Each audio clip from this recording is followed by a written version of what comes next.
sales personality type is a social seller. And to me, this is like almost the most fun personality type of all, because the social seller is very, well, what else is there? Is very sociable. This person is a type who really thinks about the customers and their team members. But their main motivation in sales and sponsoring is that they can do this by establishing and maintaining relationships. Now, the strength of a social seller is that they're very friendly, they're very nurturing, they do very well in social situations, they're warm, gregarious, they thrive in team environment. They're really, truly team players. Whether they're a leader or part of a team, they are team players. They love to motivate. And a social seller can always see the best in people. They're very loyal. And, of course, they're great in sales because they love to talk so much. They can probably talk your ear out about a particular product. So they're very gregarious in that way. Now, the challenge of being a social seller is that this type of friendly personality can be easily taken advantage of, because sometimes they're so friendly that they kind of lose sight of the business aspect. And because they see such good in people, they might not see the challenges in other people's personalities and how to accommodate those, turn those challenges into positive. And social sellers really also have a tendency to be the need to be liked, and that need to be liked can sometimes hinder the tough decisions that must be made to succeed in business. Earlier when Phyllis said, go out and make friends, that is really what a social seller does. And if you're a good social seller, you do that effectively, without getting into the challenges of that personality type. Obviously, they're great in sales and sponsoring, motivating, and communicating. I mean, of course, a social seller has to be a great communicator, right? Because they're going to probably, a social seller is one who does a lot of curves, who does a lot of shows, who does a lot of makeovers with different women's groups. They like to make things fun. The great thing about a social seller is that they can make joining a business seem like so much fun, and it can be with this type of personality. Now, again, if this person were working towards earning the 2010 trip, they're probably the type who would get their whole team together and say, you know what, ladies, we all can go to this trip.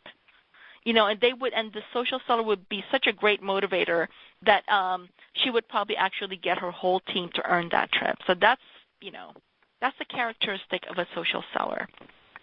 Now, the last personality type I'm going to talk about is the value seller.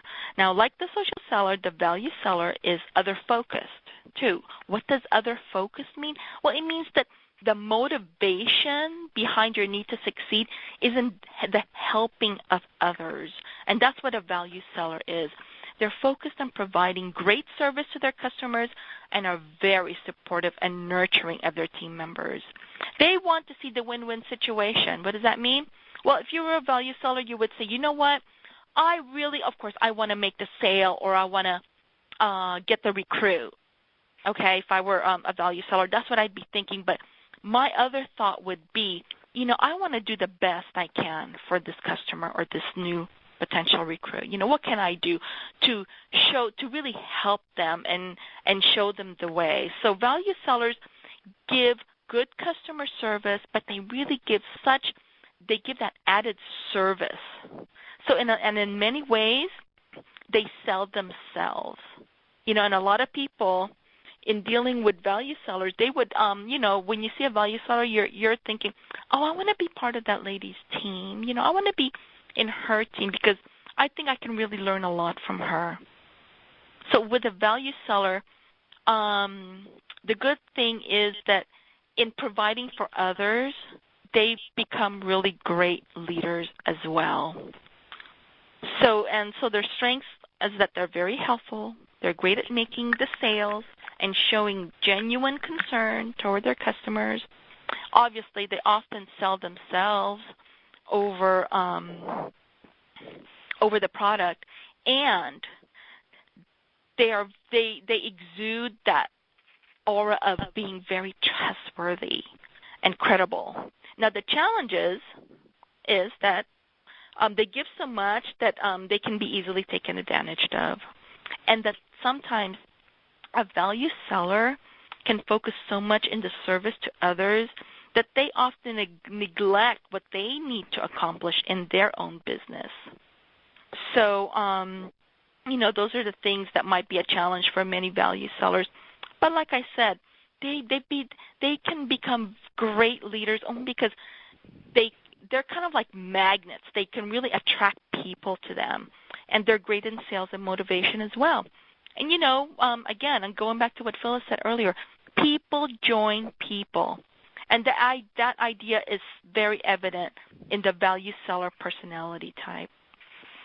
And they're also great at boosting the self-esteem of a discouraged new recruit, and many people will buy from them because, again, of the trustworthiness.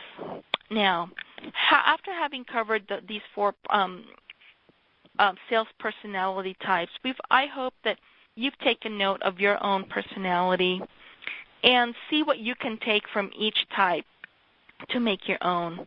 And I know you might think that, well, I'm not really a visionary seller. I'm more of a value seller.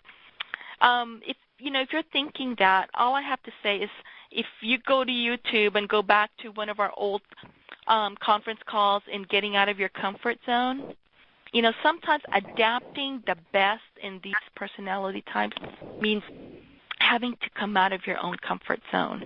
And as Phyllis said, it can be comfortable being in your comfortable zone. So with that note, I bid you good night, and I hope you've enjoyed this presentation. Thank you, Corey. Thank you.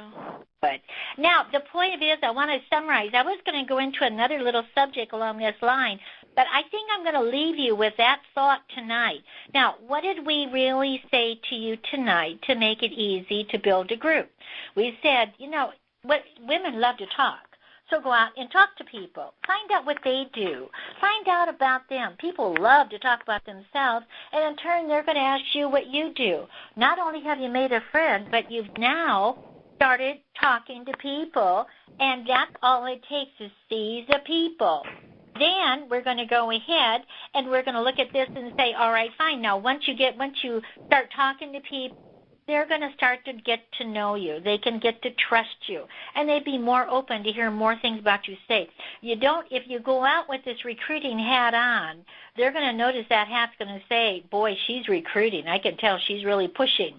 And it's just too bad that people don't run around with a sign on them that say, recruit me, or don't recruit me, because then we know exactly. But what Corey shared with you tonight is the four types. And when you run one of those, work with that personality and work from there. Tell your story. Hand it out on that piece of paper, and I'd love if you would go ahead and do that and send me a copy of your story. I would love to see it and how original you can be in making it real attractive for them. That's a good way to get people talking to you and making friends, because you're going to find people, and you think about it, a lot of people say, I have gotten so many friends since I came into this company, because our company really attracts people wanting to have fun and getting to be with one another and enjoying one another. So we're going to cut it off for tonight and have a wonderful week. And be sure to take advantage of the 2-in-1 plan. And we're going to talk to you next week, because we got some exciting things to talk to you about in the conference call next week. So have a great week, and then we'll talk to you next week. Bye-bye.